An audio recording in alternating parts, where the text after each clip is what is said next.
It's a bonus edition of Locked On Raptors. That's right, we just couldn't get enough Christian Koloko content today. And so, bringing you this afternoon a crossover bonus episode with Mike Luke, the host of Locked On Wildcats, the man who covers Arizona sports here on the Locked On Podcast Network, to get you to know everything you need to know about Christian Koloko, his growth over his 3 years at Arizona, and what Raptors fans can expect from the man they drafted 33rd overall on draft night. That's coming up on this bonus edition of Locked On Raptors in just a second. You are Locked On Raptors, your daily Toronto Raptors podcast, part of the Locked On Podcast Network, your team every day.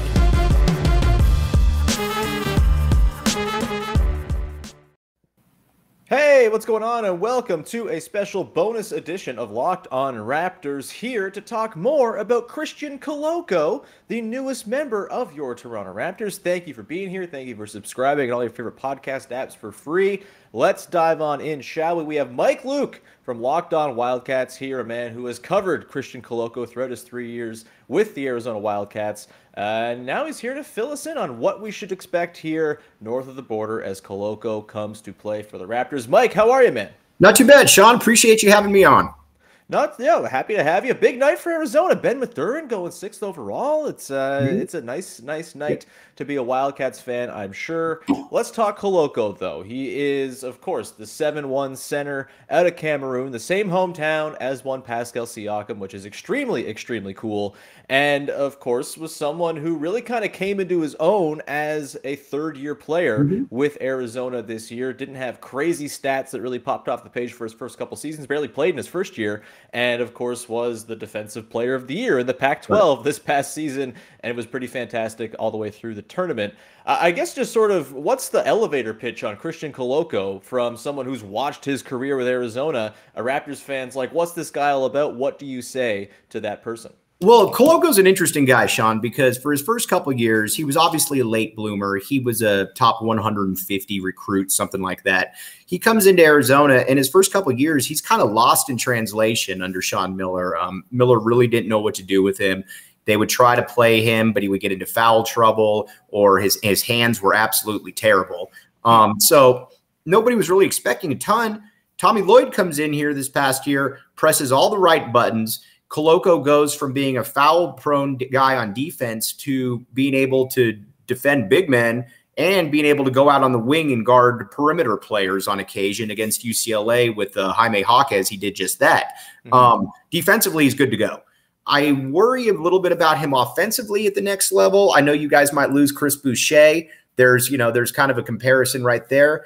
Koloko can shoot. He really was never able to show it, but if you can see, like, there's Instagram videos where he's making like 12 or 13 threes in a row, things like that. Koloko can, I think, be that stretch guy eventually. I have concerns about him as a rim runner, though, because I don't think he's particularly powerful or explosive around the hoop. So that, to me, is the way offensively you're going to see if they can make this one work. But other than that, I mean, I think he's a great value pick for where you guys got him with the 33rd pick. Yeah, I mean, that certainly seems to be the consensus. The Raptors said they had him sort of in their top 20-25 anyway in their personal board, so I'm sure they seem to think it was a steal there as well. You know, I guess my next question for you here is, like, over those 3 years, what was the one thing that really, to you, like, is there a certain skill that kind of popped off the page? Obviously, the coaching change makes a big difference, but was there one thing that, like, he comes in, he's not very good at all, that by the end of his time in Arizona, it kind of popped off the page as, oh, okay, that's a skill that's sort of easily translatable to the NBA? Yeah, I think it's interior defense. He can, he averaged 2.5 blocks per game or something like that. But Sean, it felt like it was a lot more than that. It always felt like he was altering shots. It felt like he was, he was an impactful defender in a multitude of different ways. What you'd like to see him do is be able to get a little bit stronger. I don't know how much he's going to be able to compete for you immediately, just because I think it's going to be a little bit of a transition period. But defensively, shot blocking and being able to move his feet is something that by the end of his career at the U of A, he was really darn good at, Sean. Really good. I mean, that's what the Raptors are all about is offense, you'll figure that out later. Defense, that's what we want here, baby. I think there is going to be a lot of sort of insulation for him as well because, you have Precious Achiuwa, who you would assume is going to be the starting five for this team. I do think they probably bring Chris Boucher back as well. So it's probably not going to be like a thing where they have to run him out there for 18 minutes a game. But, the defense might play enough that, they might be comfortable throwing him out there anyway, just to see if he can kind of take his lumps on offense. I guess the next question about Koloko is, we've kind of talked about what he's like a basketball player, but what's he like as a dude? Did you have any sort of intel on like what kind of guy Koloko is? What do people sort of around him think about him? He's a fantastic kid. All the guys that were drafted last night from Arizona are all great kids. Tommy Lloyd was asked, what was the big difference from Koloko's sophomore to his junior year? And he said, "We love on him." And it was just such a cool quote because not everybody is wired the same. Some guys can take yelling, some guys can't. And Koloko, I think his first couple of years was scared to make mistakes. He would look over and he'd have a coach snarling at him on the sideline, where Tommy Lloyd comes in and, all right, Christian, if you make a mistake, it's not like you did that intentionally. Let's just try to improve upon it going forward. So he's a great kid. He really responds well to positive reinforcement. And, again, as far as character issues, you're not going to have any with him because he's a straight A guy. He's a straight A type student. Well, that's great to know too. I guess so. Parting shots here, Mike, before we let you go on this short little bonus episode. Any last sort of thoughts? Any last sort of things that people should know about Christian Koloko? Any fun little anecdotes from his time in Arizona that maybe people should have on their radar? I think if the Raptors give him time, and again, the Raptors are one of the more underrated franchises in all of the NBA. The way that they go about scouting, and the way that they built that franchise from Van Vliet to Scotty Barnes to OG, they know what they're doing as far as bringing in players, and he's just going to take a little bit of time. He's only been playing basketball for 5 or 6 years. I do feel that his future is as a stretch player, but if you give him a couple years, because defensively he's going to be a monster, I think you're looking at a player who, if he's not a starter, can still be that Boucher type where it's a 16 to 18 to 20 minute per game guy. If things go right, though, he's definitely a long-term NBA contributor for the Toronto Raptors for sure. Yeah, I mean, the three-point shooting comes around, which, you mentioned that there is some sort of, thought that he's got the touch there. We talked on the earlier podcast today, we kind of replayed a clip from Rafael Barlow from our friends over at Locked On NBA Big Board, digging into sort of the work he's putting on his shooting. I mean, if that comes around, holy boats, you're looking at kind of the perfect NBA big in 2022. Right, and there's every reason to believe that he will get there. It's just going to take time because, again, as you saw, I mean, his touch, he's got soft touch. He just needs to be able to get confidence. He gets repetition, but if he can become a 35% three-point shooter, then you're dealing with a guy that's going to be problems for a long time in the NBA.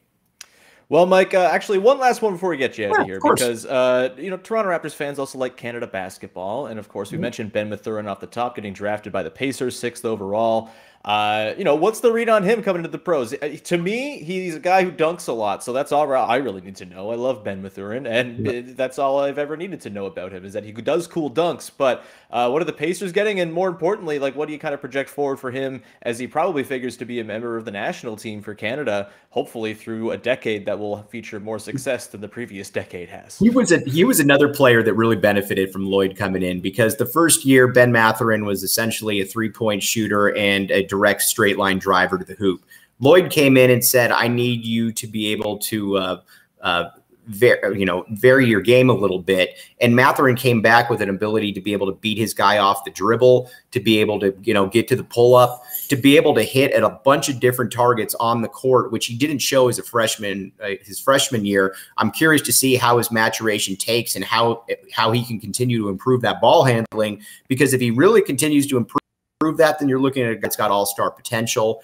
I think it's fairly clear that he'll be a double-digit scorer in the NBA for a long time. But is he going to be that winning player? Is he going to be that efficient type guy that you can get? And he's got that ability. It's just going to be if he can continue to improve upon that, like he did from his freshman to his sophomore year at the U of A. What the hell was Sean Miller doing, man? No. I mean, it's weird. Things were maybe not going so hot there. Well, it's weird because Miller had a lot of success early in his career, but he just didn't really know how to deal with certain individuals, certain players. And I think that's why you saw so many of these guys' careers just take off once Tommy Lloyd came in and he kind of took off the he kind of took off the boots and let them play. So, but Mathurin, again, I think he's going to be a very good fit. I like what Indiana's doing there next to Halliburton, next to Duarte. And I think he's going to be a very good fit for the Canadian team as well. Yeah, here's hoping. There's one thing the Canadian team can use. It's some long, limber dudes who can defend and, again, throw down cool dunks. That's all we want here is dunks here in Canada. Well, Sean, he can provide that for you for sure. Fantastic. Mike, you've provided wonderful analysis here on both Mathurin and on Christian Koloko, so really appreciate you taking the time. Where can people check out your work? You can check me out at Iron Mike Luke on Twitter. We just got a pod that's being loaded for Locked On Wildcats as well. So again, give it a look. Awesome. Go check it out, everybody. And thank you, Mike, for hopping on. And with that, that'll bring us to the end of this bonus episode. Hope you enjoyed it. We'll talk to you again on Monday with another episode of Locked On Raptors. Bye-bye.